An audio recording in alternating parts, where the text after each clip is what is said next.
said I've never seen such hideousness in all my life. That's a lot of this, Yeah, couldn't agree more.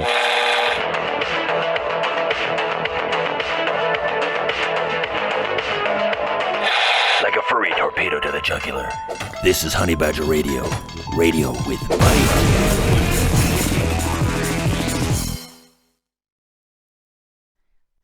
Gendering the concept of disability rights? What? Well, I guess it makes some convoluted sense in the context of feminists treating being female like a disability.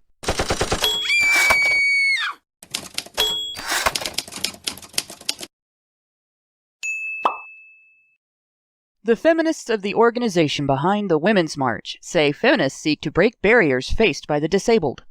Their description is a long-form rundown of conditions needed to live as a healthy, safe, and secure part of their community.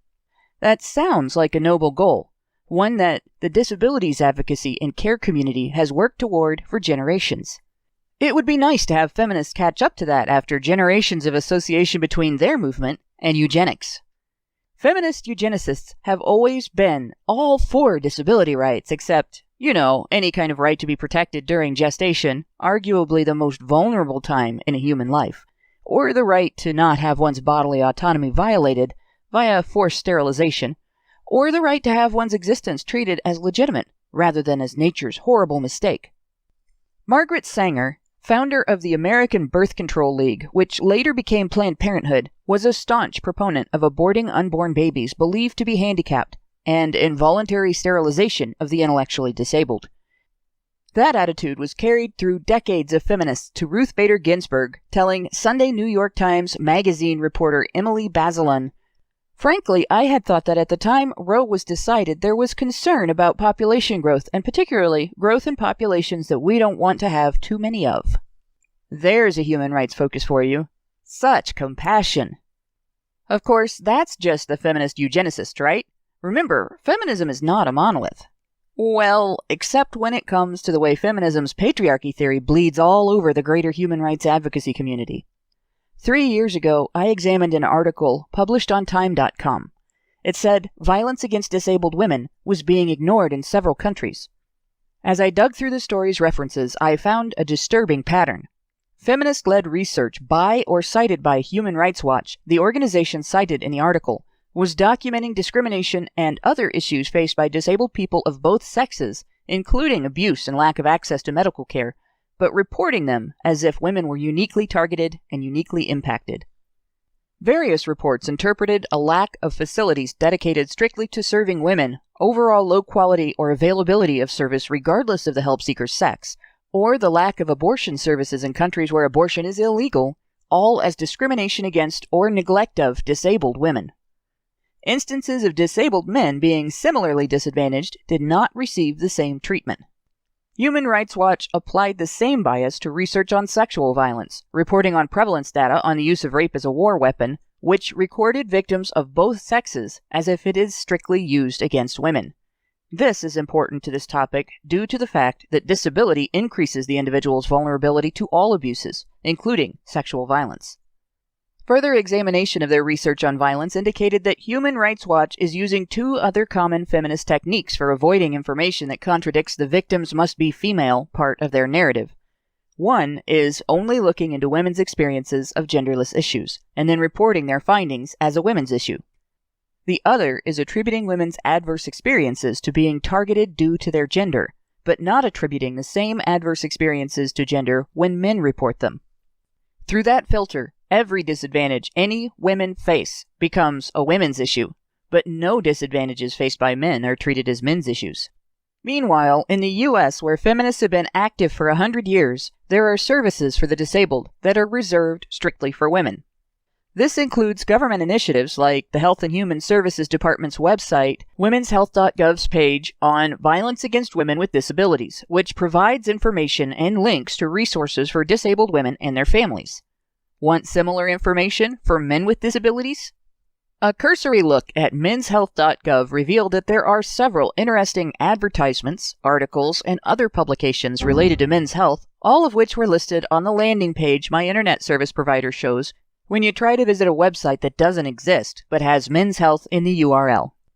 So, of course, there's no page on violence against men with disabilities at that address, despite the fact that, as reported by the Vera Institute of Justice, men with disabilities experience victimization, including sexual violence, at higher rates than men without disabilities, which means their disabilities are making them vulnerable to abuse, and not enough is being done to counteract that vulnerability. Oh, but Uncle Sam isn't completely devoid of advice for men with disabilities. The website for Selective Services advises, men who have a disability and who live at home must register with Selective Service if they can reasonably leave their homes and move about independently. A friend or relative may help a disabled man fill out the registration form if he can't do it himself. Men with disabilities that would disqualify them from military service still must register with Selective Service. The site goes on to explain that should another draft ever be enacted, upon examination a disqualifying disability would elicit deferment, and sufficient documentation of that disability can get deferment without examination. But registry is still mandatory unless the man is confined to the home or an institution due to his disability. In other words, if you can go sit on a park bench every day and watch the world go by, Uncle Sam wants a chance to get a good look at you before determining whether you can be exempt from the draft. Then, there is the crisis in care for disabled veterans, who face inconsistent or even lack of access, long waiting lines, abuse, neglect, and dehumanizing failure of consideration under the grievously mismanaged Veterans Health Administration system. This impacts both sexes, but the vast, overwhelming majority of veterans are men, and the disparity only widens with disability. Women get government support for defending themselves or for their families to defend them against violence and other abuses. Men get government ordered to sign up to be potentially sent into the most violent environment known to humankind, only to be neglected or even outright abused by the very system that sent them there if they return with disabling conditions. And that's not the only systematic institutionalized discrimination disabled men and boys face.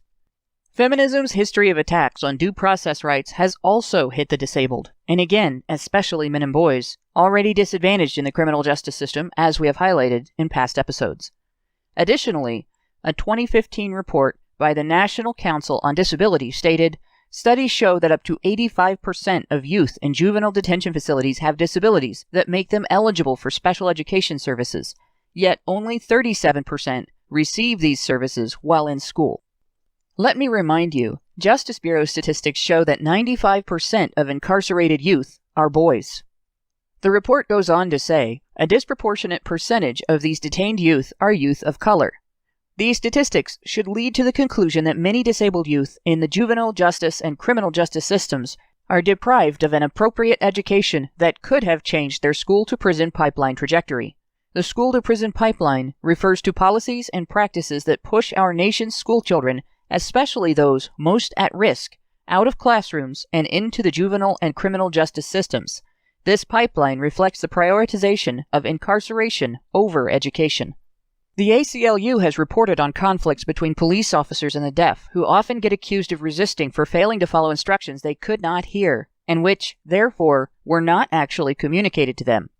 Disability can lead to a person failing to understand officers' instructions or commands, charges leveled against him, the nature and scope of his defense options, his attorney's advice, questions he is asked in court, and how to explain innocent but abnormal behaviors or conditions or adverse experiences without falsely incriminating himself in the eyes of police, court personnel, judges, and jury members.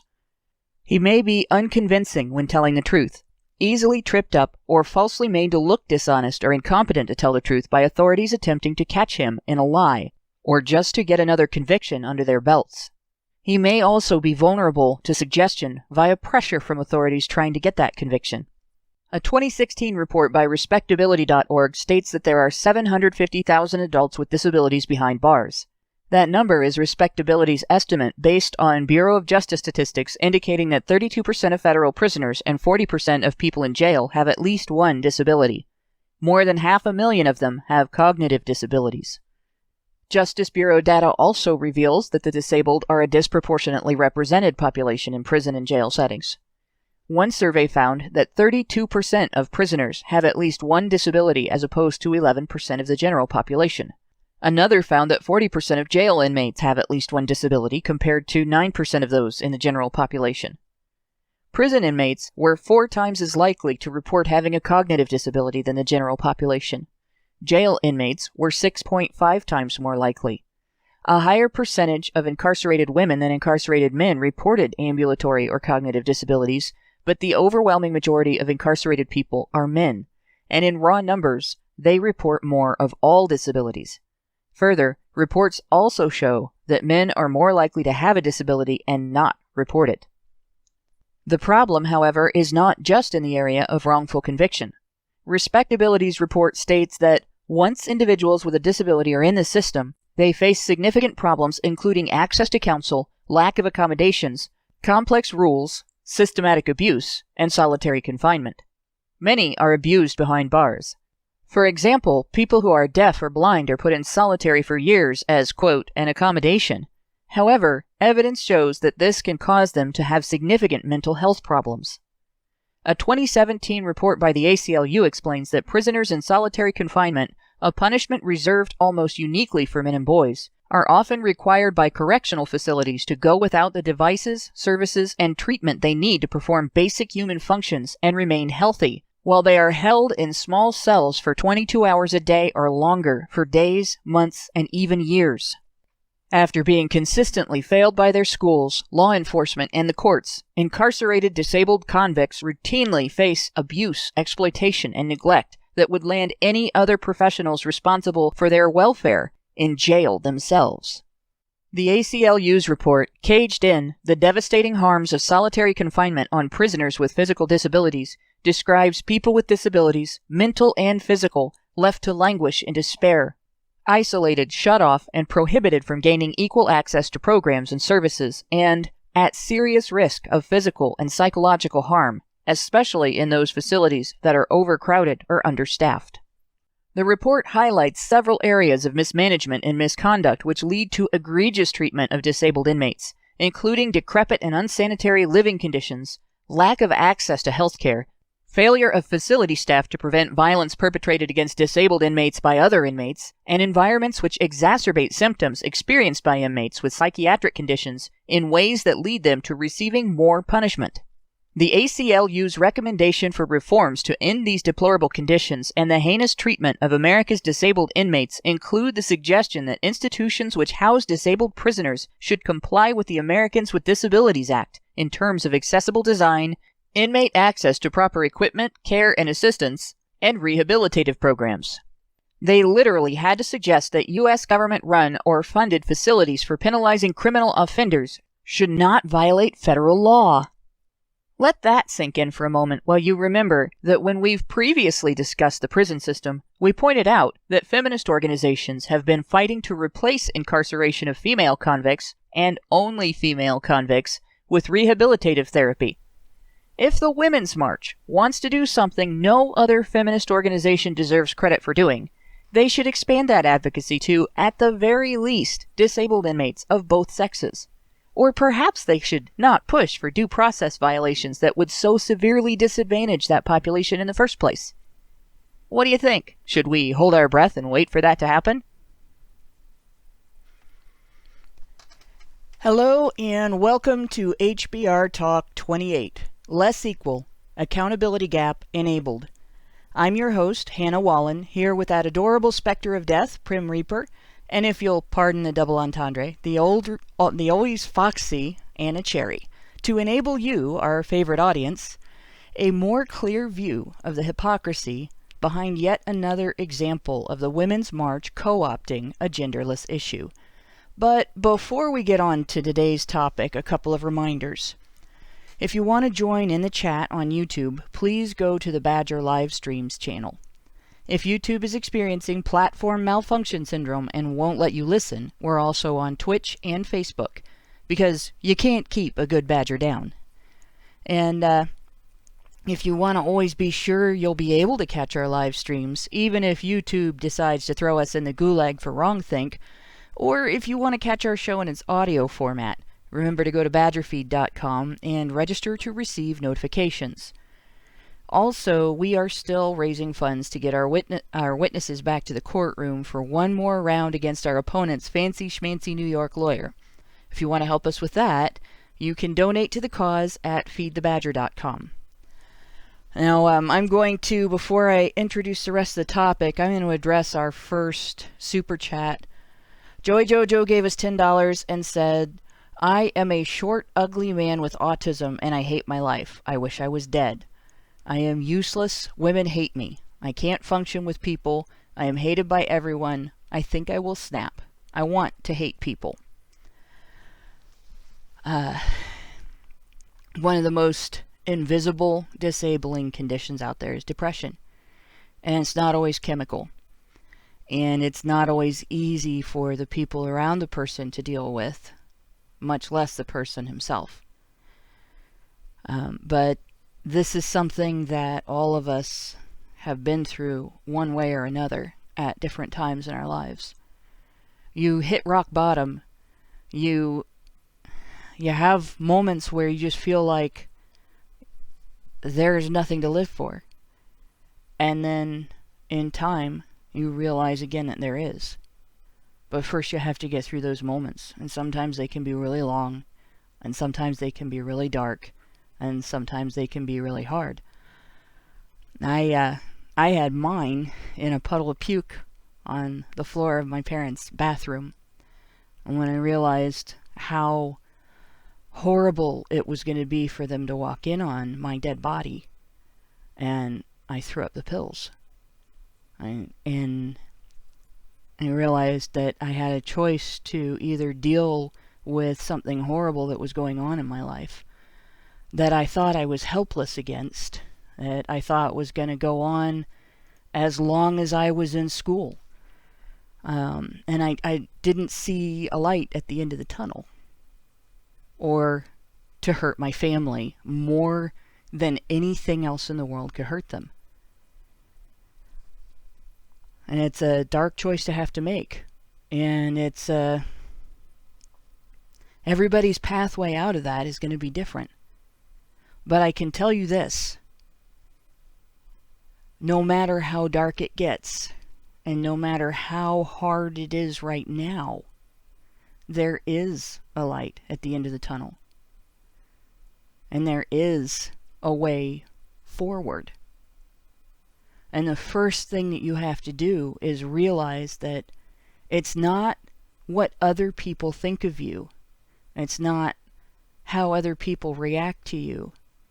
And it's not whether or not you click with other people that decides who you are and what you are. It's you. You decide that. You are the one who chooses the person that you're going to be.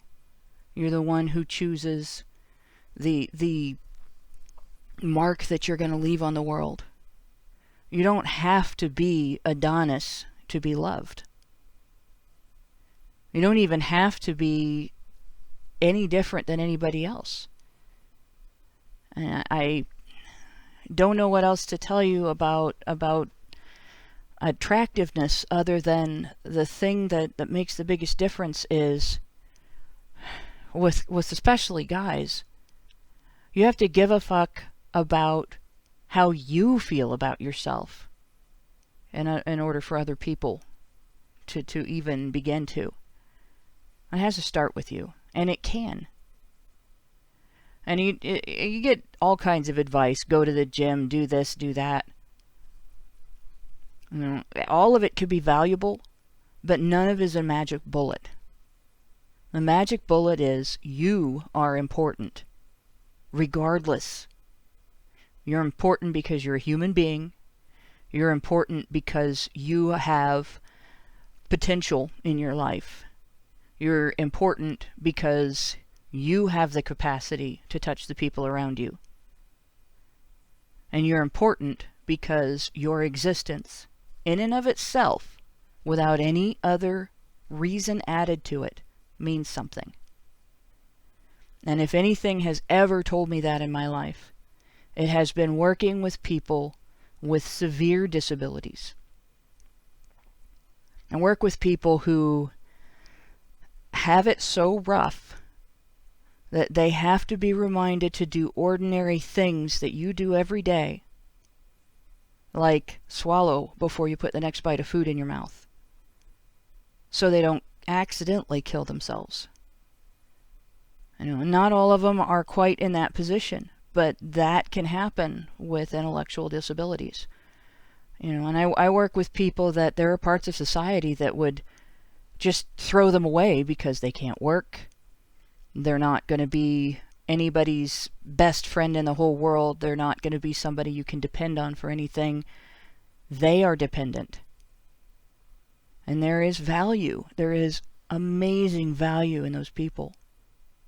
Everyone matters. Well, and there's another thing that's worth thinking about too. Like I know that it can seem especially hard. Like I know Joey Jojo, you mentioned that you have autism, and I know that it can seem really hard to get through things when you're dealing with a disability. But I mean, like there are people out there who have disabilities who can still achieve amazing things. Like I saw recently, you might be able to look it up. In fact, it's the first result if you look up iron lung lawyer. And the video that I'm talking about is the story of a gentleman who is just amazing. He's one of the last survivors of polio, and he lives in an iron lung, and he actually managed to get his law degree while still having to deal with that disability. People can accomplish amazing things.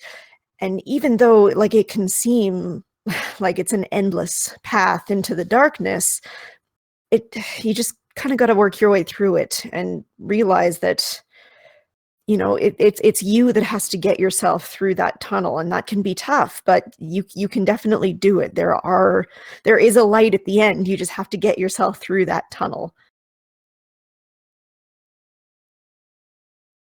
And of course, to add to that, there's a tremendous amount of depression, severe depression, that is triggered by inflammation.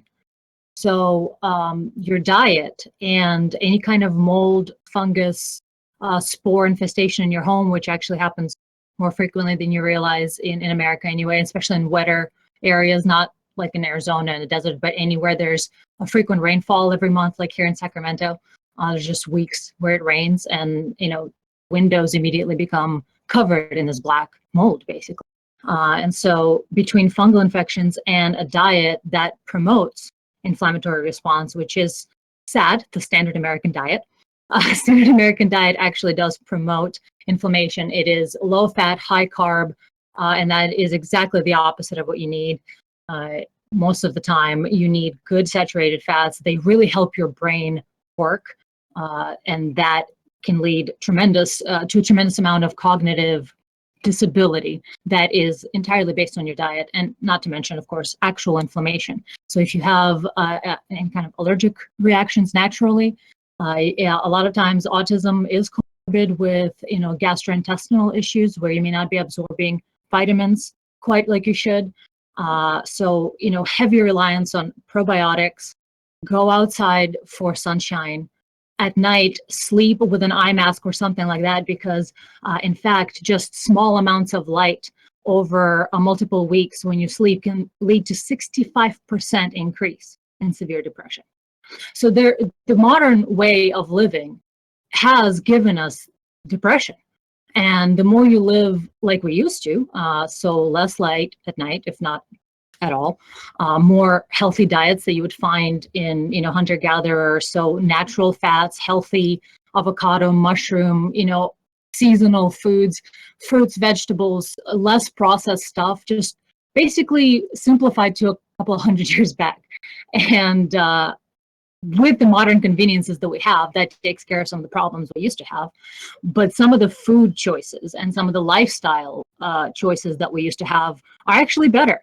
And so it's one thing to say that, yes, you have to have self-confidence in a manner of speaking. You do have to reach that point where you decide what you want life to be and what you want your mind to be and how you're going to see yourself and life around you.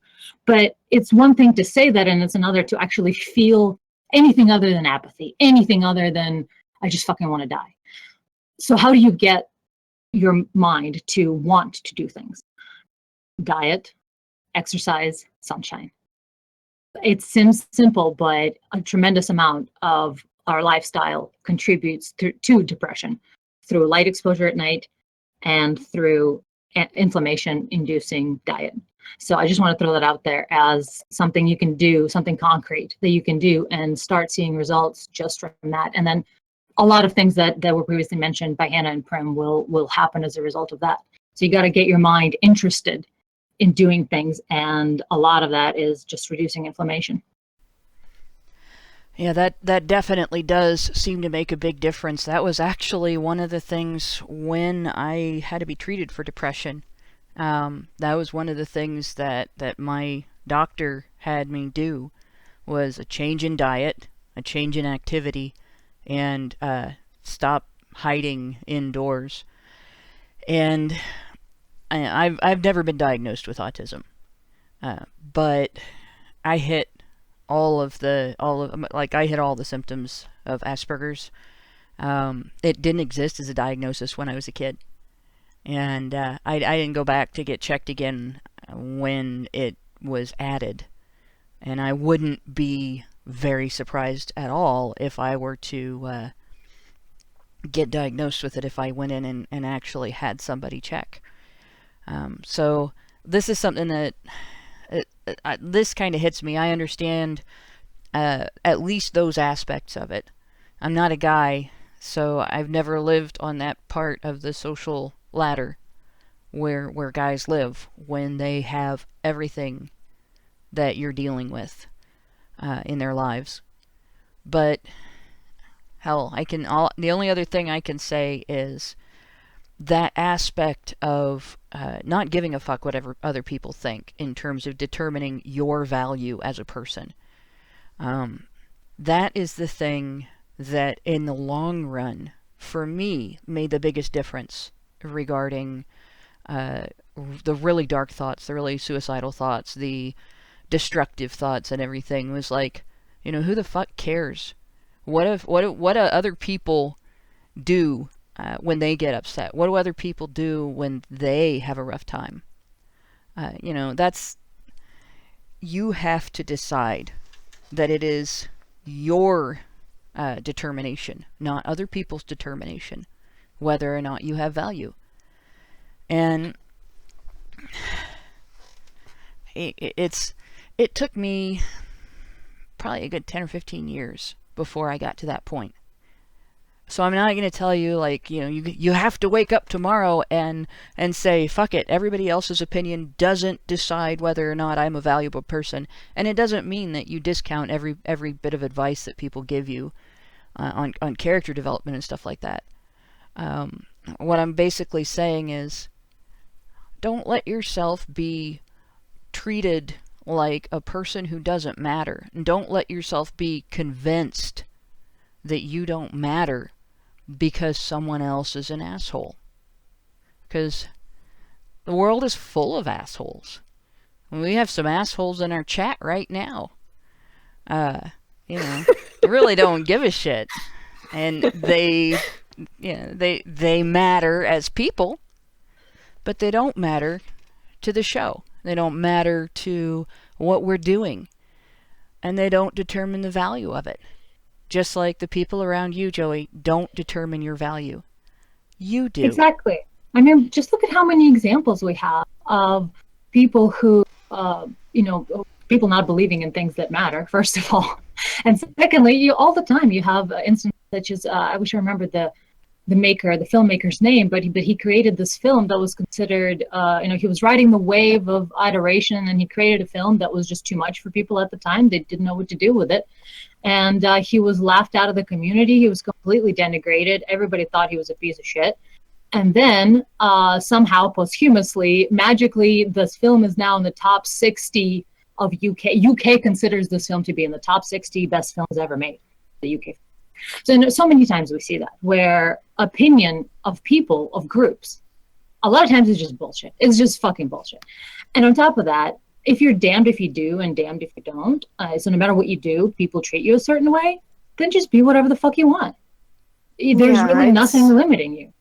Exactly. Like I know when I was young, and when I had an abusive stepmother, when I was facing that abuse, there was a time there where I was thinking seriously, maybe I should just end it all, because clearly I must not be that worthwhile of a person if I'm being treated like this. But then eventually I decided, no, you know, I'm not going to let my sense of worth be decided by somebody who clearly makes themselves feel better by beating on a little kid. So I got myself through it, and I'm really glad that I did. And things do get better. Like it might take a while, and it did take me a while. It took until I was obviously an adult before I was able to fully get out of that place and get on with my life, but it did eventually get better. Right, and a little life hack, especially for men. So when you stop caring about people's opinions and to please them, I know it sounds like you're being an asshole, but at a certain point, especially if you do good deeds, if you do good things, you can objectively forget about your emotions, forget about what your gut is telling you. No, look at actual objective reality. You're a man, you can be rational. Just fucking look at it and be like, do I do things that improve other people's lives? Am I someone who contributes to society? And if you do those things, if you do help, if you do give of yourself to better the people around you, then their opinion is literally worthless. It doesn't matter. You know for a fact, an actual fact, that you're a good person. On top of that, a life hack for dudes: when you stop caring about pleasing people, women in particular, when you stop caring about their opinions, they suddenly care to please you. They suddenly care to prove themselves to you. So do not be afraid to be an asshole interpersonally in that sense, as long as you are actually being a good person otherwise. I'm not giving you just permission to just be whatever the fuck, but you know what? Maybe you need to. Maybe you need to get to that point where you just tell everyone to fuck off and see how it really doesn't change much. So if you're damned if you do and damned if you don't, there's really nothing that's socially inhibiting you like you think it is. And a lot of that pain comes from ultimately fear of death. And by fear of death, I mean you cannot reproduce, you cannot get a partner, you will be excluded from community, therefore just death. You're thinking with a primate in desert mind. And that mind is, if I don't have social interaction, if I don't have women who like me, if I do not have a partner to reproduce with, my genes, I am dead. The trick is to defeat that instinctual primate behavior. And how you do that? You can start by just not giving a fuck. And notice how liberating it can be, and then rebuild yourself from there. Okay. Sorry, I'm like keeping up with our live show chat on this. I also, so I'm sort of back and forth here. But I'm gonna second that. And I'm also gonna point out, what I said about not giving a fuck. And it's, like I said, it can be hard. Everything people say makes a mark. Everything people do makes a mark. But you really can. You really can turn around and as hard as it sounds, shrug it off. And it's not that other people don't matter. It's that other people don't decide whether or not you do. I'm gonna go on with the super chats because I think we had some more. I'm trying to scroll up. I think we had actually. Joey answered us. So we said we had. Yeah, there it is. I can read it if you want. Yeah, because I can't find it. It's Joey Jojo gave us another $5 and said, I can't do this. 30 years of loneliness and abuse. I'm done. And 40 year more. I'm sorry. This is my last super chat. I'm done. I'm fucking off. I'm really sorry to hear that you've been through that, Joey. Like, honestly, I really am. It's ridiculous seeing how sad you are often in the super chats. Like it even in the regular chat, it breaks my heart.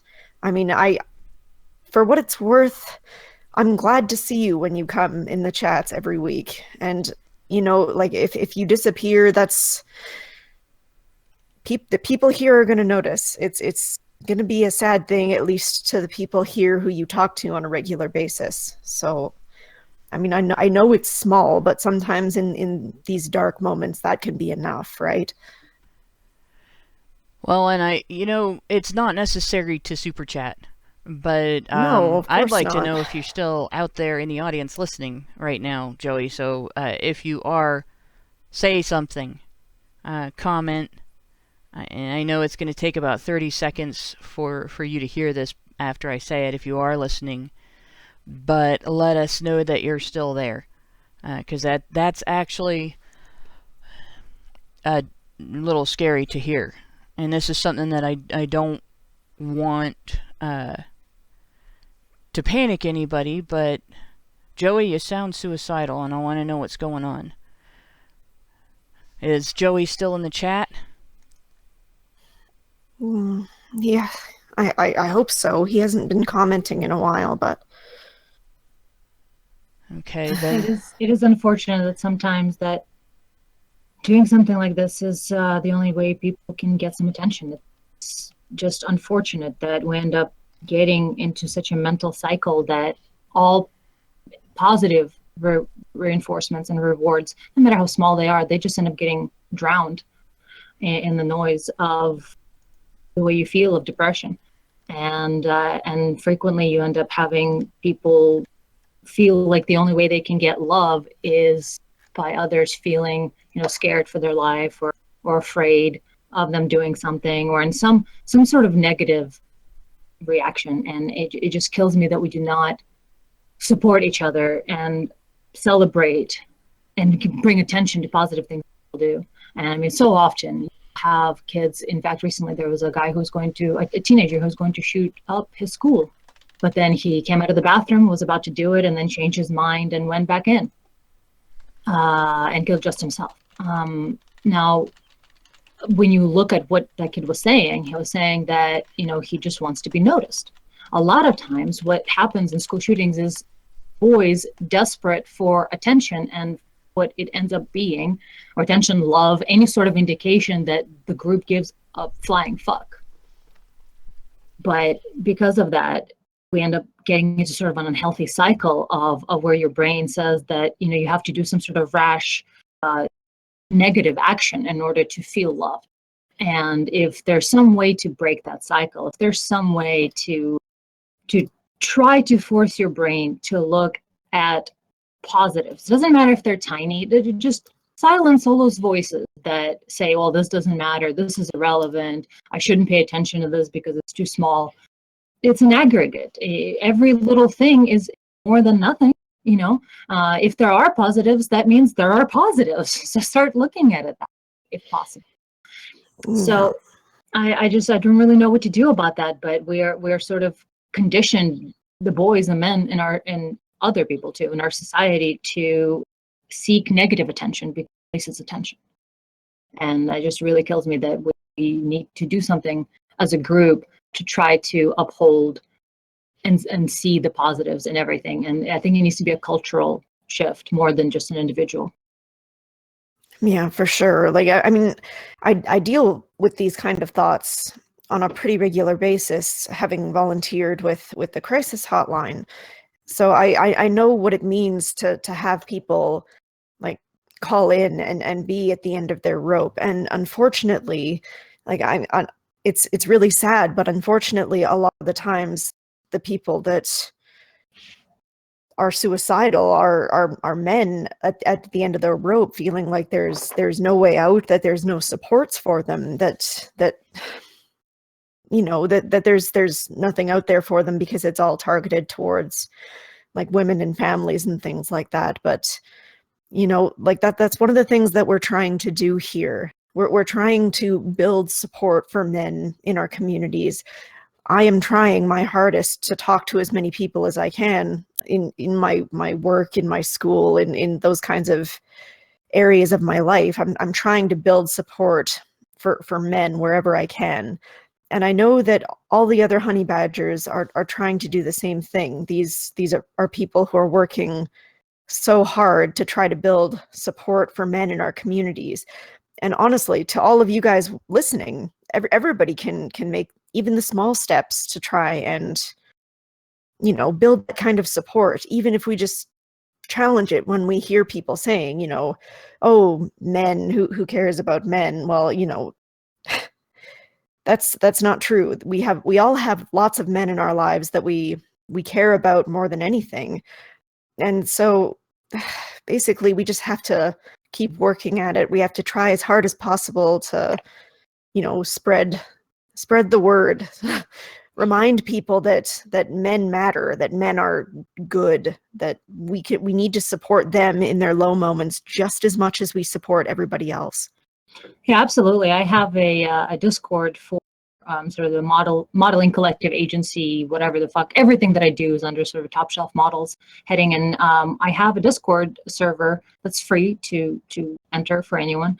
Of course, there's rooms for patrons only, but it's free, and we have one of the rooms is Cherryholics Anonymous. It's a place that's specifically devoted to that. It is a support group where there are men and occasional women hang out and talk to you when you're there. They're there to catch you. We got a little net of concerned, individuals, and we just keep growing it. And it's a beautiful thing. And so, yeah, definitely Badgers, individually and collectively, is something that we're interested in doing, is to provide that support system for men and to have them understand that the world does care. There are people out there who care. So often you end up finding yourself blinders on because you are in the same job and the same living place around the same people, and they may not be all that good for you, and they may not, and you're in the same culture. You not only are in the same country, but you sometimes are in the same neighborhood. So you don't ever really get to see how wide and varied the world out there is. And that just by itself, realizing that there's other cultures who have different value systems, who may have value for men that the current American Western society doesn't, and that can be powerful in just itself. And if I were to go back here a little bit in our chat, we actually have a super chat from Cy Berserk, I believe, where he said, in response to Joey, is don't take your life. Your life will end someday. Don't throw away what has been borrowed to you and will be collected again when your time has come. Yeah, and, well said, and thank you very much for saying that. I think it's something that needs to be said. It's something important that should be highlighted. All lives have matters, or have all lives matter. And all lives have worth. Right. Yeah, we do have matter. Yeah, and therefore we matter. Exactly. But all messing up my words aside, it's true. Like it's worth it to stick around and see how things go. You never know how things are going to change. You may find in just a couple of days even things could improve. You never know. It could take a while. It could happen tomorrow. But the important thing is to continue trying to, just push through and absolutely make things work out. Yeah. I would actually suggest checking out #Spoonie, which is another word for people with disabilities, or men in particular, and women as well. Those people who do not really want to use the word handicapped or disabled because they feel that they're greater than that it limits people's understanding of them. They often use Spoonie, and there's like a cute little theory behind why it's called that. Well, it's a cute theory that they take their name from, which is the idea is that you are normal people wake up when they have 20 spoons that they can use for things, and disabled people wake up with only 5 spoons, and so they need to ration those spoons. They're like, do I go outside or do I take a shower? Because I only have so much energy because of my disabilities to do stuff. So I actually follow a great an account that retweets wonderful things. It's Jesse Z Man, 2 N's, I believe. But there's accounts like that where there's men who suffer from depression and disability, depression because of their disabilities, and therefore becomes another disability. And they send out positive, affirmations, but positive in the sense that suicidal people may find positive, which is to others maybe a little dark humor at times. But one of the things that really brought to mind what you were saying, Prim, is one of the quotes I saw recently that was retweeted on my timeline from Jesse, was that if hope is too much to muster, then how about just morbid curiosity? Just stick around and see what happens. You don't have to have hope. You just see what happens. Just have some morbid curiosity about it. Exactly. Like there was that one fellow who I think he went down to Mexico and spent a bunch of money on like drugs and hookers. And then after that, he said he wasn't suicidal anymore. I'm not necessarily advocating doing that, mind But you. hey, But I am a change in perspective, that's all that it takes sometimes. exactly. Well, and the But thing I think that Hannah's back. yeah, the other thing that I found that worked for me was don't look at the rest of your life. Look at right now. Don't look for this is what I think the future is going to be. If you spend too much time focusing on that, if you spend too much of your focus on, I have all these years stretching ahead of me, and this is the way it's going to be right now, is the way it's going to be forever. That will drive you out of your mind. You could get hit by a car and die tomorrow. You don't know. You could fall out of your bed and die. That does happen. So just focus on right now. Yeah, that was actually one of the methods I considered, and it don't do that. But in any case, no, focusing on too much on everything instead of focusing on, the next 5 minutes, the next 10 minutes, what you're doing right now, what you're going to do tomorrow, what you want to do, and how to make what you want to do happen. And things like that. That's the key right there. That's key, Hannah. Because we so frequently, when you talk about the future, you are imagining things. You don't know what it's going to be. And so when you have depression, you imagine negative things too much. And so you got to realize it is your imagination of the future. And it is. It's your frame of mind. It's your frame of mind. And the hard thing is, like, everybody will tell you, suck it up and drive on. Well, there's a lot to suck up when your frame of mind is off. And that's what you have to work on first.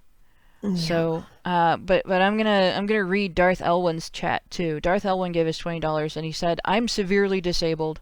I'm autistic, and I have something rare called DID. After facing sexual abuse and being defamed by a woman I trusted, I walked into traffic. But now I am on my way to publishing a novel. Have hope." And that's a thing that that speaks volumes, no pun intended, but you can make a change. One little change leads to a bigger change and a bigger change and so on. The first change you make is deciding that, it's up to you, deciding what to do. Yeah, and that's really amazing, by the way, like overcoming dissociative identity disorder. That's a really big one to have to deal with, and the fact that you're able to move through it and work to publishing a novel, that's really impressive. So, like, great work. Just seriously, high five to you. Very much so. Very much so. That's not everybody who is completely easily abled. Not everybody who has what I guess feminists would call it ability privilege, has the capacity to write a book. If you're doing it with challenges, that's amazing. And I'm going to move the show forward because I think that there isn't anything else we can do on the air with this, and I can only tell you that we're doing everything we can in the background, and that is all I can say. But going on with the opening of the show, because this is a topic, this actually is our topic. And this, for the past few weeks, we've been talking about this kind of thing. We've been talking about the Women's March falsely gendering their talking points. We've been talking about the impact of falsely gendering human rights issues. And it's been a trip. It's been a hell of a trip. One consistent factor has been that specific behavior. The issues affect both sexes. Very often there are ways they uniquely affect men, that they uniquely impact on men. And yet we hear about how it has to be fixed for women, what has to be done for women, and why it's a women's issues. And they've continued that tradition with disabilities. According to their talking point, disability rights, They say, we believe that all women's issues are issues faced by women with disabilities and deaf women. As sisters, mothers, sisters, daughters, and contributing members of this great nation, we seek to break barriers to access, inclusion, independence, and the full enjoyment of citizenship at home and around the world. We strive to be fully included in and contribute to all aspects of American life, economy, and culture. And I gotta ask, does that last sentence especially sound to anyone besides me like they just called being female a disability? Yeah, a little bit. It's kind of strange, and it's also strange how they separate women with disabilities and deaf women. Like, just why okay, why did they single that one out? That doesn't make any sense to me. But even still, like, why are they focusing solely on disabilities faced by women? Because it's something that they can use to exploit, to say, oh, look, poor women, we suffer from this, and this is a women's issue. So it just kind of icks me out a little bit, actually. Yeah, I suppose it might be. This is something that I've actually encountered in the real world, not the research world, but the actual real world, with sort of deaf assistance communities, because deafness is a disability that can be overcome by using an alternate form of communication and learning to read lips and things like that. A lot of people who are deaf don't want it thought of as a disability. And there's other people with other disabilities that have the same thing. They think of themselves as differently abled. When I was in high school and my life was constantly under threat by a health condition, and that at that time I didn't realize it was that bad. I would not have thought of myself as disabled, but my doctor did. Yeah, so I can understand that when they might say disabilities in deaf women, because they have people, the person who wrote it maybe has people that are part of the deaf assistance community and has dealt with being told this isn't a disability, and don't call it that. So that's a possibility.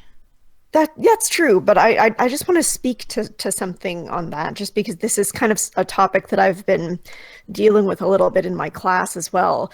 They're talking about the disability versus differently abled thing. And I mean, on the one hand, I get why they think of it that way. They're like, oh, well, people who are disabled, like, oh, if you view them that way, you'll look down on them, like they're less good than able-bodied people. And it's like, I don't think that that's the case. I don't think that people ought to view people who are disabled as any lesser than, like, I mean, sure, they're, by definition, they're not fully functioning, so that's just going to be a thing that is the case, but that doesn't necessarily mean that they're any lesser of people. You know what I mean? Like trying to say that, oh, this disability word, this word is a problem, we should come up with a different word surrounding it, is just kind of missing the point. If you know what I'm talking about. Like it's not the word that's the problem, or it shouldn't be.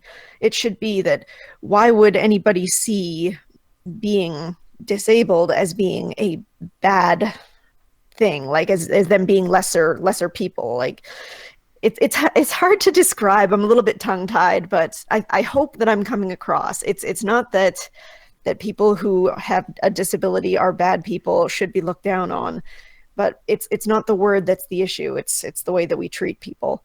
That's a big point. It's actually, that's kind of massive, and it's something that I don't understand. People who look down on other people in general. Everybody's different. Everybody's got something in their life that makes them unique in some way or another. Even if it's a small thing, maybe a small thing, maybe a big thing. One of my biggest inspirations, actually two of my biggest inspirations in life, I met when I was in elementary school and junior high. Both of them were confined to wheelchairs for their entire lives. One of them, his life was very short. My classmate with muscular dystrophy passed away in the 7th grade. but not before he inspired the entire class, everybody that knew him, to never give up. Not before he taught us all that you don't focus on what you can't do. You focus on what you can do. And you focus on making things that are hard to do, things that you can do. That was, I can't even begin to tell you the value of that lesson. And I would never have learned that lesson from an ordinary, able-bodied person. And I went to school with some kids that were unbelievable athletes, just absolutely unbelievable athletes. And I went to school with a kid who played football with a wooden leg. I went to school with a kid who played football legally blind. He could see shapes and colors, but he had to have a big magnifier and put his face right up against it in order to be able to see to read. And I had a teacher who had polio when she was a kid, and that was the other person confined to a wheelchair. And she handled the most difficult age group throughout all of public education. She handled the most difficult age group and taught them the most unexciting subject for most kids. She taught grammar to 13-year-olds and kept discipline even with the kids that were the most delinquent kids in town. And I was in that class because the year before I almost died from encephalitis and missed like 6 weeks of school and almost flunked the 6th grade with my supposedly genius IQ. So I was in with the kids that if they were going to give a teacher a rough time, they were going to give, those were the kids that were going to do it. And she handled them masterfully. And like I said, the idea of disabilities taking away from a person and making a person nothing or worthless, and the people that have that idea, they really miss out. They miss out on all of the really awesome things that they can learn from folks who have to overcome hardship. And I think part of the reason that I developed that don't give a fuck attitude towards other people determining my value as a human being. Now, I'm not going to say that you can't embarrass me. You can embarrass me if I did genuinely do something wrong and I hear about it from you. That's embarrassing and it makes me want to shape up. But I don't give a fuck if you think I'm worthless. I know better. And I know better because of the people that I grew up with. That's what the value of being close to someone with disabilities are. But I look at this talking point. This pisses me off. No, and it's not just separating deafness from others. It's this idea that feminism is about breaking barriers to access, to inclusion, to independence, and to the full enjoyment of citizenship at home and around the world for people with disabilities. Part of the reason that people who have something like autism and other intellectual or psychological disabilities that can cause social awkwardness, part of the reason that those areas of disability cause someone to be ostracized is because women judge when women should simply be experiencing life with other people. It's because women who control the social ladder, basically, turn around and treat people they don't even know like shit. It's because women use the word creep to describe social awkwardness rather than actual predatory behavior. And that's so this idea of feminism treating this as their talking point. They got a lot of gall.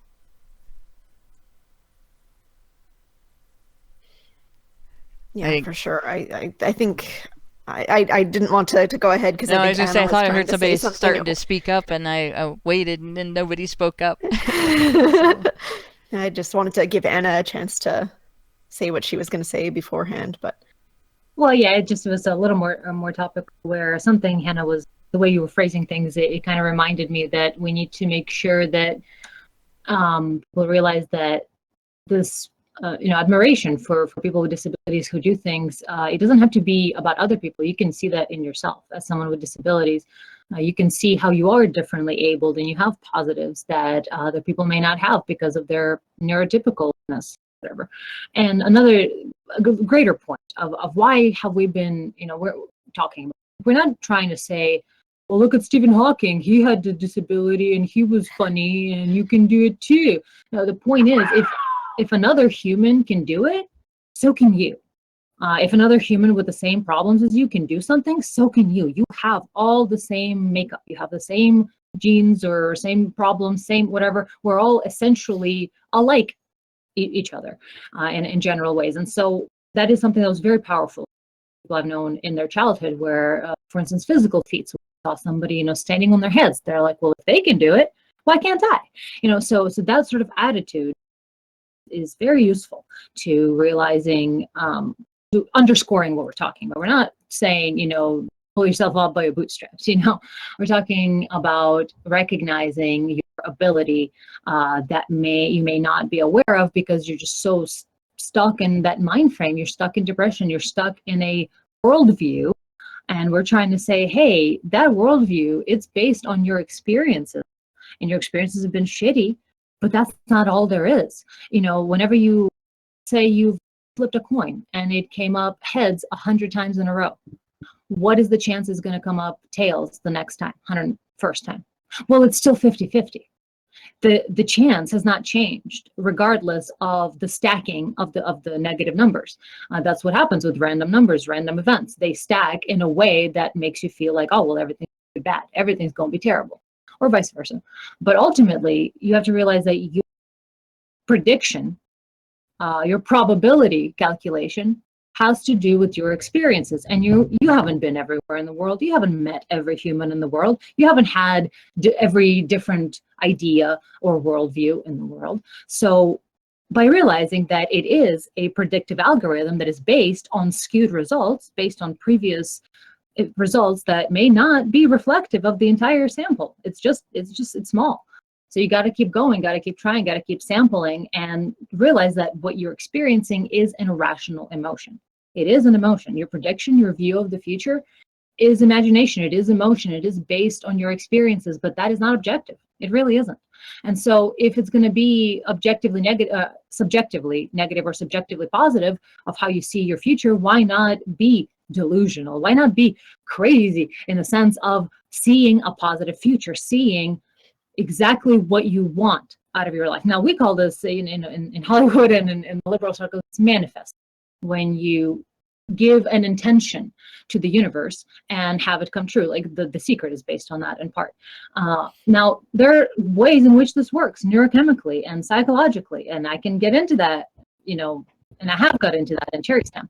But the point is, the future that you have, the negative future that you're seeing, why do you believe that that's more likely than a positive future? Well, because your emotions are telling you, your emotions based on your bad experiences are telling you that. But things can change any day, any minute. There could be a massive flood. There could be a massive, earthquake. There can be complete change of people's attitude towards things. It has happened over and over and over. Like, the Bible says, or whatever, this too shall pass. There's an idea that, positive or negative, whatever it is, it'll pass. Nothing is as concrete as change. Like, that is one constant in the universe, it's change. And so because of that, you have to realize that your negative or your predictions of the future that tell you, well, I'm just going to be abused for the next 40 years. Well, yeah, with that attitude, basically, the idea is you got to sort of see what you want in life. And it's not that easy, I understand. But if you see your negative views or what you expect to happen as simply an emotional calculation based on your shitty experiences, that can help you break out of that. And you can start seeing, well, I can just believe anything I want then. And so often that happens. We see that when a child changes schools or when they move somewhere where nobody knows them, they feel free to be anyone they want. And so there's been people who've done this all the time. They just create a new personality for themselves. They sometimes talk with an accent. They do something completely new because they don't feel bound by the expectations of people around them. Well, you are constantly bound by others and your own expectations. So that mind shift, that frame shift that you need to do relies on understanding that what you're feeling is emotional. It is not a logical, objective, reasonable thing. And I think for men especially, that can be something to grab hold of and to sort of, realize that. And in my personal experience, having Vulcans like, Spock, and especially Data, watching Star Trek TNG, The Next Generation, was really useful for me to break out of some lingering aspects of the histrionic personality disorder that I was dealing with, which is a pushing away of your emotions and use logic. And it helps. It's quite amazing how much mental illness and bad feelings you can slough off if you use objective, reasonable reality, if you look for proofs of things. It's just so easy to get stuck in a negative spiral and to see all these proofs of how, everybody hates you, and your brain preferentially picks things that are negative. That's kind of how our brain works sometimes. It remembers negative things way more than positive things. And so you have to realize that it is an instinctual, emotional you're stuck in. And by focusing on reality, focusing on things you can that are objectively true, if you think about whatever you're thinking about as if it was another person. Think of it as just an interaction or a thought pattern or whatever, just by itself in a vacuum. And then you can start seeing faults with it. Whenever you think of yourself, you're somehow blind to those things. But if you just think of it as another person, or if your friend was telling you these things, what would you say? What would you think? That works really well. Sort of get rid of your own bias, because we have. Sorry, I was just saying, like, that was really, really well said. And I just wanted to kind of add something to what we were kind of talking about before too, just like with what Hannah was also saying earlier about how, like, people with disabilities, they really can be truly inspiring, because they have to overcome a lot of things that able-bodied people just don't, and a lot of them do so with surprising, like, gosh, words are eluding me tonight. I'm just, it's amazing what people can accomplish even when they have to overcome so much. But one thing that I had also wanted to mention was when people are diagnosed with, say, like liver problems or arthritis or cancer or anything like that, we don't view that diagnosis as a negative, like that they don't become a more bad person because they have that diagnosis. So with my discussion about the term disability before, we shouldn't see people with disabilities as bad people. That's less valuable. There's less value of people, right? Like, that's basically what I was trying to get at. I don't like the idea that we should be having this focus on them as though, like, they're treated like bad people. They should not be treated like bad people, because they can accomplish amazing things. They are often amazing people. They're often so humble of people as well. Like, all the people that I know who have a disability in my life are just the most amazing, wonderful people. Yeah, that tends to happen, which is unfortunately you end up experiencing groups of so for instance, men and women commit suicide at different rates. Men are 5 times more likely to die from suicide. However, women attempt suicide. So what does that mean? As a psychologist, etc., frequently a person who wants to die, they will not tell anyone, and then they will go through with it. So people don't necessarily go through with it, or just attempt and survive, or talk a lot about it beforehand and stuff like that. It can be seen as a flag of something is, we need to give this person some care. But it is seen as, more of a cry for help than necessarily an actual proof that they're going to do it, if that makes sense. So we do have an element. It's really difficult to talk about, because at one point, do you say that someone's faking it, or that someone, can you really make that distinction?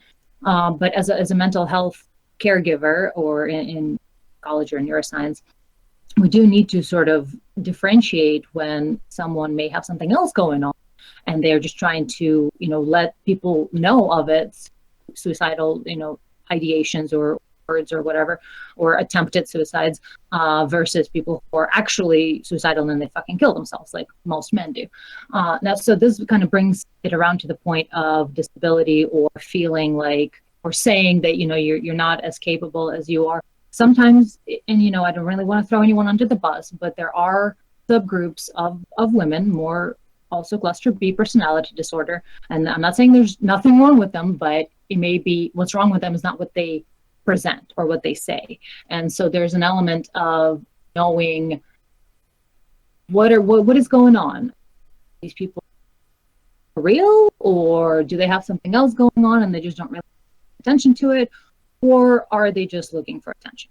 And it's really, really horrible thing to think about, but because we frequently have subgroups of women, and specifically women, use resources intended for victims when they're not victims themselves.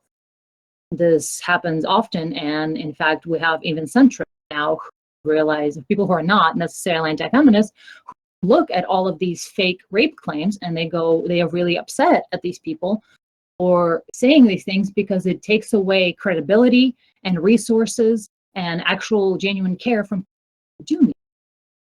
I did have a point. I don't remember what it is anymore because of all my equivocations. But what was the last thing you said, Prim? It really went off of that. Where the idea was. Go ahead. Yeah, the idea was basically just that we don't treat people with other diagnoses as bad people. So why would we treat disabled people any differently? Like it's not the fact that they're labeled as disabled that's the problem.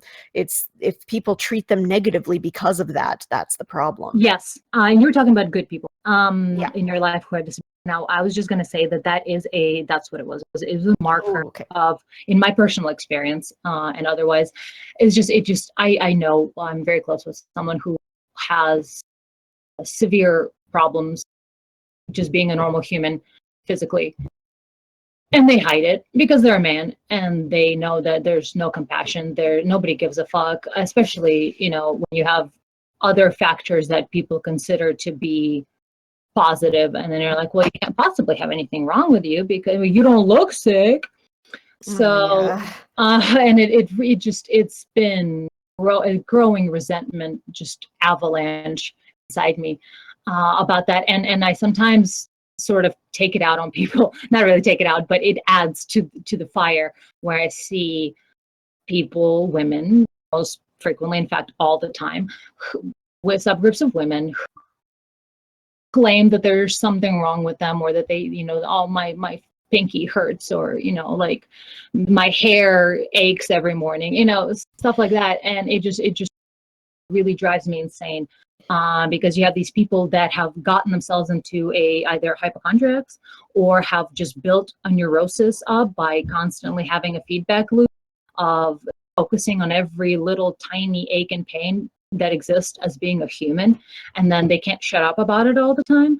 And that it really, really bothers me, because it takes away credibility from people who actually have disorders. And anytime you have somebody who's like mopey and upset all the time and just constantly miserable, in fact, those are usually not the people serious, especially in my experience. I'm not saying that you can't be sad or aren't sad or whatever when you have disability, not at all, but I'm talking about as a general attitude. I have seen exclusively people with disabilities are with serious, like where they have to like fight to get out of the bed in the morning, where they, just serious stuff. They are the kindest, softest, least letting their whatever out on people, individuals that I've ever met. In fact, what people with true disabilities do, and could be something that you can use as a marker to, because we all have only, we have so much reserve for compassion, and we have only so much that we can do for other people, and that's why it's so upsetting whenever resources are being taken up by fakers. And how do you separate that? How do you make this arbitrary decision of, well, you truly have a disability and you don't? I mean, you can't. It's really, really, really hard. And so I got lost in those equivocations before. I was like, because it's really hard. You can't just make a random assumption that's faking it. You have to have a lot of information. You have to know for sure. And even then, like, should you even be making that decision? But as someone who has seen men suffer in silence, and women suffer in silence, and nobody even knows that they have a disability because they try so hard to make the best out of their life, and then you have another group that does nothing but gobble up resources and is just constantly keeping themselves unnecessarily in this mire of negativity that they're sort of adding to by constantly having their brain loop through it, and they're giving themselves disorders and mental conditions by, you know, nobody breaking them out of that. But most of the time when people have a true disability, they're already in pain, they already hurt, everything already sucks, so they will try to see every moment that they can as good. Every moment when there is something positive, they will try to make the most of it. And somehow, I don't know how, but I've experienced the same thing, that every individual in my life that has had a serious disability was kind, loving, giving, the opposite of what you would think someone who's suffering. And so it's just an interesting little counterintuitive moment where those who are super focused on themselves and want everyone to focus on them are usually not the ones that have something super seriously wrong with them in that sense. I mean, they may have a histrionic personality, they may have actually something going on. I mean, they're not super well adjusted, but it's not what they say it is. And it's unfortunate because it takes away from the credibility of so many people with disabilities. It especially people who are, you know, younger, look a certain way, or who have a particular disorder that is somewhat amorphous to the point where a lot of other people who don't really want to pretend that something's wrong with them, they just use as, it's like, oh, I have that. And then everybody who has that ends up being, oh, you don't have a real disorder because of these, you know, 20,000 fakers. And it's really difficult to talk about this. How do you determine who fakes and who doesn't? Should we even care about it, you know? But with how much, you know, with how things go and how undersung male issues are, it grinds my gears. I get to a point where I'm just like, stop. we need to recognize. I definitely get where you're coming from. Like, I mean, generally, I try not to make judgments about like who's being like who quote unquote honestly has a disorder or who doesn't, or who is just like, I don't know, maybe hamming it up. But I try not to make judgments on those people. But like the main thing that really bothers me is when people have some kind of condition like depression or bipolar disorder or any of the personality disorders, and then they try and make it out like, oh, this thing that clearly affects both men and women, this is a woman's issue. Mm-hmm.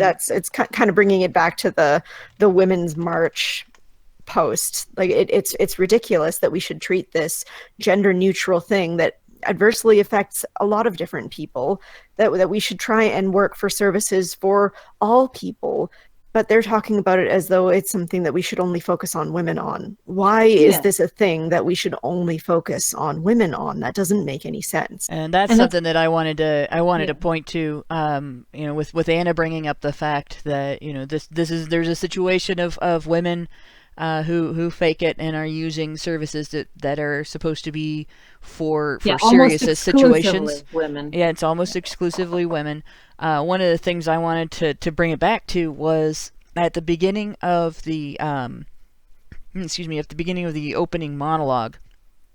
I brought up the Time.com article that I'd found that said that violence against disabled women was being ignored in several countries. And then when I looked into it, it turned out violence against the disabled was harder to address in several countries, and they weren't equipped to handle the unique challenges the disabled face in reporting violence and in being believed. Because a lot of times, you know, if you have a caregiver that is the person who is the abuser, the caregiver actually can convince people at times, well, they lie all the time, you know, and stuff like that. We just naturally side with able. Right. One of those things. But this was a genderless problem in terms of it happened to both sexes. And when I really looked into it, it turned out that there were areas in which men were more disadvantaged because of the perception disabled men are often perceived as more able than equally disabled women. If that, it's the same as I guess the rest of all the other aspects of life. Able-bodied men are perceived as more able than equally able-bodied women as well. So you have this situation where they go into a place that they would be seeking help. A lot of times the resources are specifically dedicated for women, or a lot of times the resources are extremely limited. And in either case, men have a harder time getting help in both situations. And when it comes to abuse, that adds a layer of men having a hard time getting help. Absolutely. And you know what really busts my ass about the whole thing is that people would argue that, men are seen as bodied because men are more respected, so therefore that must be it. It's men are stronger, men are better, therefore this is a feminist issue. Yeah, they twist everything. Pretty much anything you want in order to fit that narrative if you try hard enough. Well, that really goes with what the sort of underscore, the bottom line of my frustration is that you end up having a disregard and disrespect for disabled people because of those who, are like, oh, I can't lift this pillow because my joints hurt. And you're like, you're a 22-year-old woman. What do you know? No, stop. But because of that, we end up seeing actual people with disabilities as weak. We are like, because we have frequently, I just want to really get it across that people with genuine true disabilities, you got to claw that information out of them. There is shame and a variety of things that people with disabilities experience where they don't want to talk about it. They don't want to let you know that there's something wrong.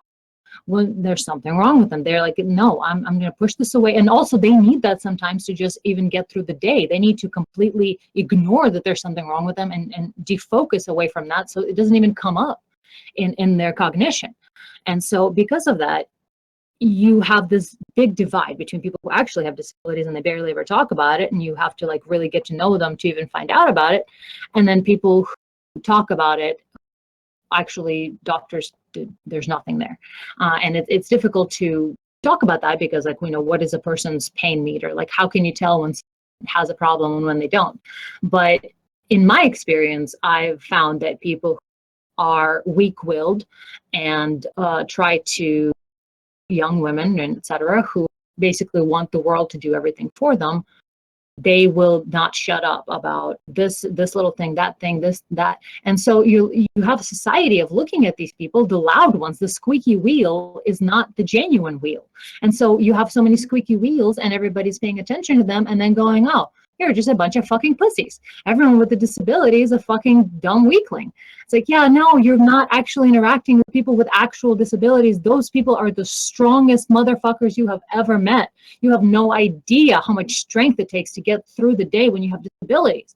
And it particularly frustrates me that because of the squeaky wheel situation, we end up all the lack of value and all the denigrating ideas we have about people with disabilities is because of those who are, skewing people's understanding of what it actually means, what people with disabilities actually are like. They're fucking fighters.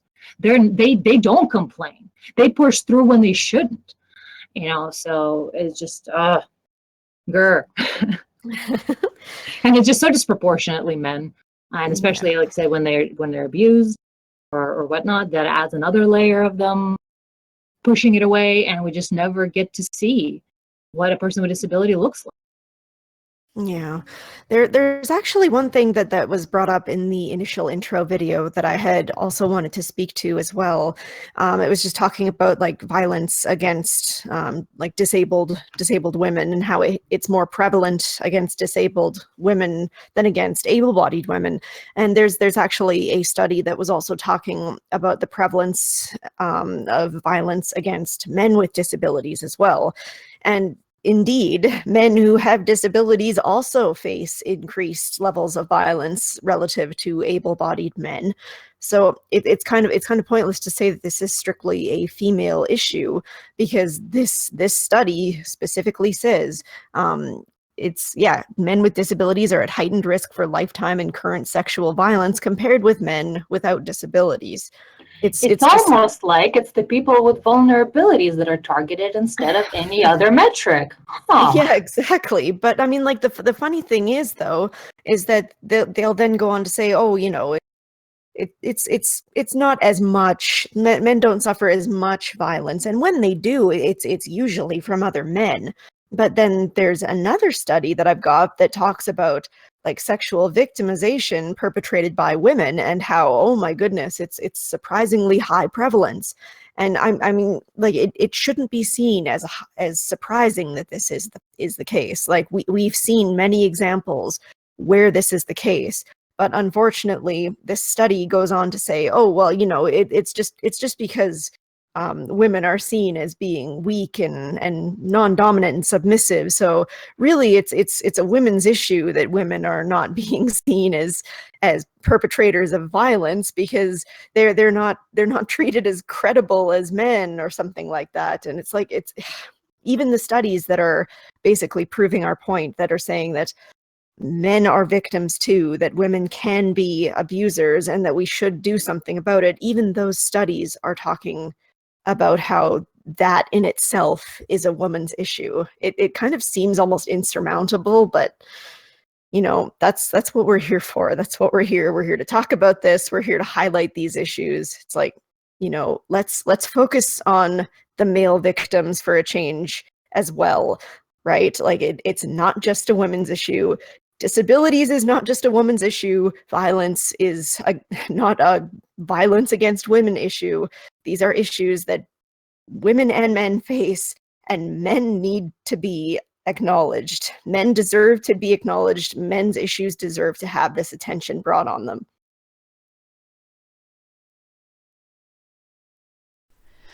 It really helps if I unmute when I want to talk. Sorry about that.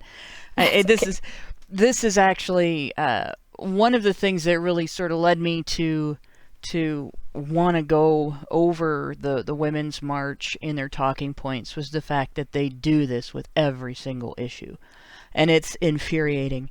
And it's actually it really, in my opinion, detracts from the seriousness of the idea of women's issues in general, because, well, what if they're doing that with every single issue? What if there's not a single actual, real, genuine women's issue in all of feminism? Maybe they are all human issues that feminism has decided to narrow down to just women and assume that nobody but women who experience the issue matters. And if that's the case, and it looks like it's the case based on their talking points, then it's pretty solid to conclude that feminism is entirely unnecessary and may actually be preventing society from moving forward. And I think we have some super chats that I had not read at this point, because we kind of got a little off kilter and reading things in order and so on. Yeah. So if I missed people, I'm going to apologize for that. I will see if I can find the ones in our chat. I know we had a couple of them. Ginger Socrates gave us $2 and said shilling shekels, with the S's being dollar signs, to trigger Panina Chan. Then we also had Black Knight Fool gave us $20 Canadian, who also said to trigger Panina. And then we have Gator and Frog. A $2 and a $5 Karen versus Medical. Yeah, Gator and Frog gave us $2 Canadian, said, God, Medicare versus lame Karen 2016, and John Taylor gave us, those are pounds, £2, and says, we want you to be okay, Joey Jojo. I think I might have read that one already. If I read it twice, well, you got double value, but we all want Joey Jojo to be okay. And like I said, we are working in the background to try to find what we can do to help Joey. let's see, I think I read that one. And then we have J.O. Balls gave us $5 and said, deaf culture was my first big encounter with SJW, like thought. And there is that as well. I've run into some SJW thought in that area as well. Among other things, if there's a difference in deaf culture in whether you read lips or whether you don't read lips, that there's sort of some prejudices that go back and forth between those two groups because of being able to essentially not necessarily pass for hearing, but in order to be able to interact with people who are hearing who don't speak sign language, reading lips and speaking out loud is kind of essential, and that can be a divider in that community. And I've seen it go both ways, and both sides of that argument act like the other side is the only side being mean. So that is kind of a SJW-like thought, because the SJW-like thought in the end is my perspective is the only one that matters. There was one super chat that kind of got missed. Got lost. There it is. I'm just gonna go back to it because it kind of goes along with the one that I just posted that we also kind of got missed. Things got a little squirrely there. Yeah. But Polaris589 had initially given us $5 and said, someone buy Joe a prostitute, but then he gave us another $10 and said, I was just joking about my last super chat. Seriously, please get some help before you do something permanent, Joey Jojo. And yeah, like Hannah said, we're doing what we can on the back end to try and figure out what we can do to help him. So I really hope that we can get to him in time. Like we've had some success with helping people in this regard in the past. And like I said, I've had some experience with volunteering and working with the crisis hotline. So we've got it figured here. We're trying our best.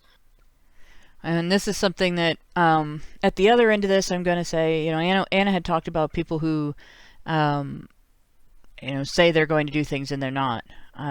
If you're listening to the show, anybody that's listening to the show, if you have a habit of doing that, and I think most of our listeners really don't, but you got to know that in a group like ours, the response is going to be to try to find out, what we can do to stop that from happening.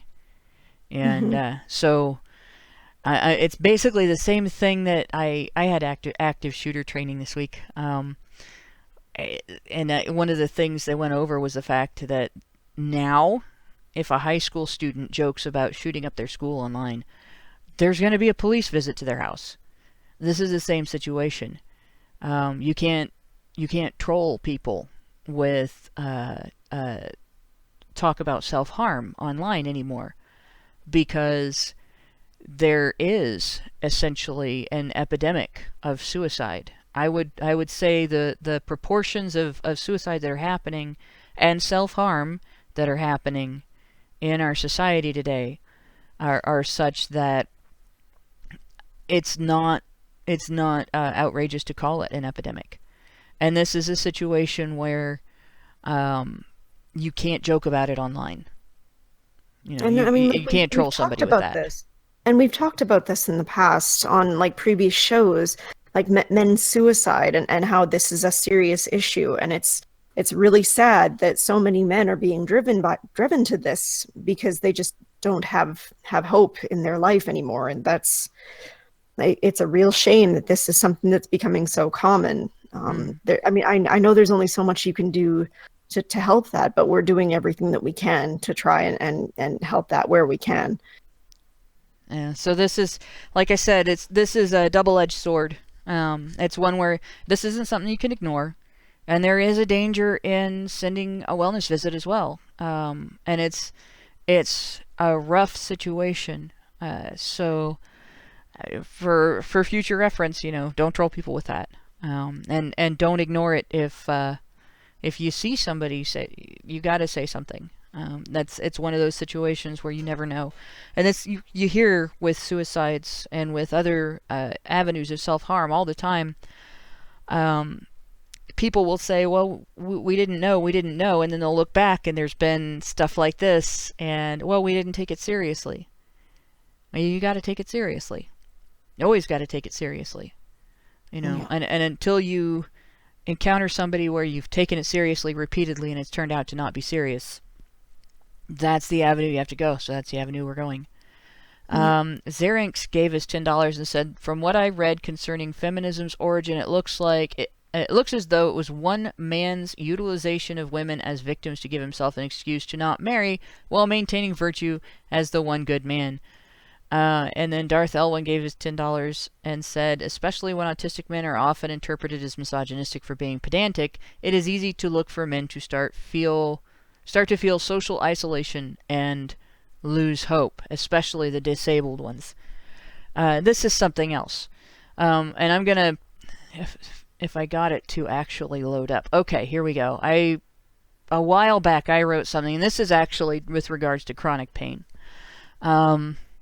There's another crisis taking place with disabilities in the United States.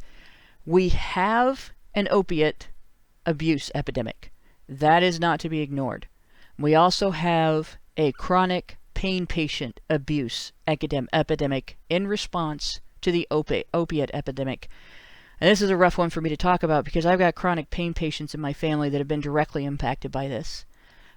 Responsible chronic pain patients who use their medicine responsibly, who strive to work with a medical community monitoring them to help them ensure that their use of pain medication is functional and helps them improve their quality of life without putting them at serious risk for addiction, are being just as targeted as people who don't act responsibly and just use the medicine to get high. And you have this situation where you end up with somebody who they don't have the help they need, they don't have the medical treatment they need in order to basically have the quality of life that an ordinary person should have. And it's very difficult from the outside, to know what a person in a situation is going through. But one thing that you can do, like a lot of times people will pull away from somebody when they're going through something like this. And the thing that needs to happen is the opposite. And this is something that, like with women in this situation, there's a degree of sympathy that there isn't for men. It's still limited. People will still turn their backs on a woman with chronic pain because she's hard to deal with. But not as much as they do it to men. And when chronic pain is the assault a guy is under, and he's young, it just absolutely is devastating to his social life. The younger the guy, the harder it is for people to deal with him. The more likely people are to treat him like a liar, or a layabout, or a lunatic. And that is, chronic physical pain and chronic mental pain can affect the same way. People are more likely to avoid him than check on him or include him in social activities, often out of discomfort with the situation and their ability to make a perceivable difference in it. And what people don't realize is there are differences you can make. They're not always the ones you're looking for. The chronic pain sufferer in your life, the depression sufferer in your life, the person going through something insurmountable in your life, they know you can't pay their bills. They know you can't get rid of their pain. They know you can't become their caregivers. Those things are too big for one individual. You don't let the discomfort with your inability to fix everything become a reason for you to contribute to that person's isolation, when that is the thing that you do have the power to affect. And even if it's in little ways, right? You keep in contact. Even if all you do, maybe you're the guy that you have a meme war with this guy going on, that just every so often you send each other stuff. Maybe that's your role. Don't let the time in between days you can visit keep you from checking in on somebody periodically. So you haven't been there in a month. That means it's about time to go. Not, gosh, I got to figure out how to apologize because I haven't been there in a month.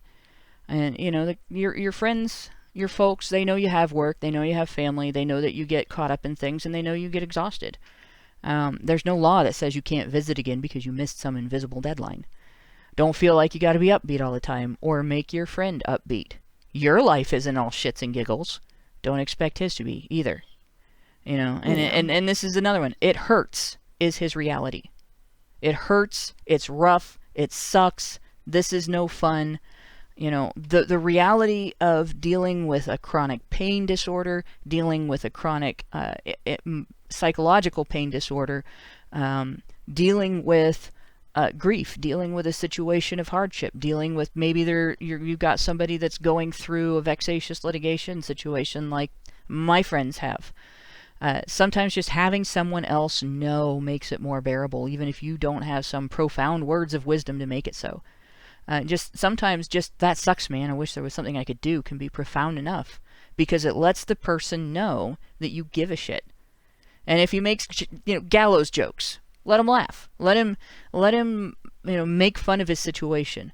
Laugh with him, or groan if it's a groaner. Gallows humor is how you process experiences that would otherwise be emotionally crippling. One great example, Milo Yiannopoulos made a gallows joke about the priest that molested him, and too many people took it seriously. That is the essence of gallows humor. That you poke fun at your demons. And you poke fun at your demons because that's how you make them smaller. Just having a loved one understand that can be immeasurable. Listening without judgment can be immeasurable. It can make a huge difference. And it may be frustratingly invisible. You may not feel like you did anything. But pain is invisible. And it does a hell of a lot. And you sometimes you'll come up with things that are measurable that you can do. Maybe somebody's in too much pain to drive themselves to the grocery store, but they could go if you drove them. Maybe somebody just needs somebody to pick up a gallon of milk for them. Maybe somebody needs you to sit with them when they go deal with the Social Security Administration, because those bureaucrats will run him over if he doesn't have a friend there to witness their behavior. Or maybe your friend goes to a medical clinic that doesn't believe that he's dealing with what he's dealing with. Or they treat him like an addict, or they treat him like a problem. Maybe your friend needs to get out of the house and doesn't want to, and needs somebody to prod him into it. And basically, it's just the same thing as you would do with any other friend. Be a buddy. And that's the kind of thing with the person that's hard to hang out with.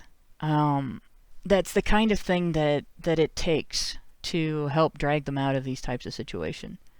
You got nervous energy to deal with because of the situation? Yeah. It sucks to see somebody suffering and you can't do anything about it. It's okay to be frustrated. It's okay to be angry, worried, antsy. It's even okay to resent the problem, as long as you recognize that you feel that way because you're frustrated dealing with this. You can't get rid of his pain. So what? You can't be his doctor, his housekeeper, his nurse. So what? Maybe you feel like sitting around his house playing video games with him, or watching TV, or including him in your outings isn't enough. Well, you're full of shit. That's wrong. You're wrong for feeling that way, or thinking that way. You don't have to be everything. Your need to help, though, can be fuel for activism. You can, look at your friend's situation. Is there law getting in the way? Is there something within the system that he has to deal with that is actually handicapping him worse? Write to your legislators. Write to the administration of the system that he has to deal with, the particular system that he has to deal with. Is he going to the VA and is he getting stymied when he's asking for mental health help? Go over their heads. But that's the situation. That's the thing that I wanted to get out with this. Women have system after system after system advocating for them in the world. Men have each other. And so my admonition, my lecture, I guess on this is, when you look around you and you see a man going through something that he's not getting help with and he needs it, you don't have to stick your neck out. just your hand. Well said. With that, does anybody else have any further additions to this particular episode? There are actually 3 more super chats. Okay, well, we're in. I can start with the one that got missed here. Okay. Bob Weld gave us US $5 and said, "Happy I finally have an opportunity to donate. I recognize Joey Jojo's name and I'm sorry he is going through this." And I mean, thank you very much for donating. Again, we really appreciate that. You don't have to, but I'm sure like Joey Jojo appreciates the support that he's been getting in this thread, and we support him too. So thank you for that message.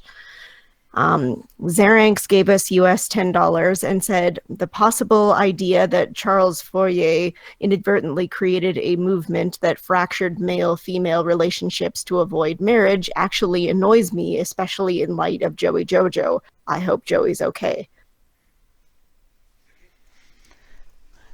Well, the only thing I know about Fourier is the Fourier transform thing. But, if you guys want to check out Cherry Stem Feminism, it's on my Patreon, free for people to watch and put in their RSS players. So, actually, CIA funded this magazine in glorious time. So, so feminism may be just a giant psyop. And, of course, we blame moral relativism for a lot of the problems that are postmodernism related, and it is all relative. Everything's relative, and only my opinion matters. Well, a lot of that can be tied to actual relativity, and that's something that Richard Rawl is, and with my help, is actually working to tackle, not just for free energy, but also how that will affect the relationship between men and women, and just in general, our relationship with reality that has been fractured so highly by postmodernism. And actually, we're going to be doing a Cherry Stem episode this month from Clockwork Alchemy convention. In fact, it'll be 3 days of panels that'll be streamed. And if you guys are interested in physics, relativity, or any of that, definitely check that.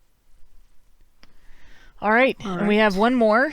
Hoki Bukisa gave us $5 and said, "The way forward is painful, but you are strong and you don't have to do it alone. Also, the Abyss already has you for eternity, so what's the rush?" That's a good point. I also want to weigh in on the Charles Fourier thing. The one thing I learned about him is that he was the biggest thing I learned about him, I guess, is that he was a failed commune creator. Like the various communes that he created, some of them lasted a shorter time, some of them lasted a longer time. None of them are around anymore. I know one of them burned down. But he is the guy that coined the use of the term feminism to describe the political movement, feminism. Prior to that, it had gone out of fashion to use the word feminism at all. But before it went out of fashion to use the word feminism, it was just a synonym for femininity. So there's your trivia for the night. But do check out Cherry Stem, and do check out also, is it cherrystem.com? It will be eventually, but currently it is patreon.com/annacherry, and you post. Okay. Or click the Cherry Stem tag there, should be. And then also on YouTube, and we're moving on to Twitch now. Okay, excellent. And do check those out. And with that, I am going to thank everybody who listened.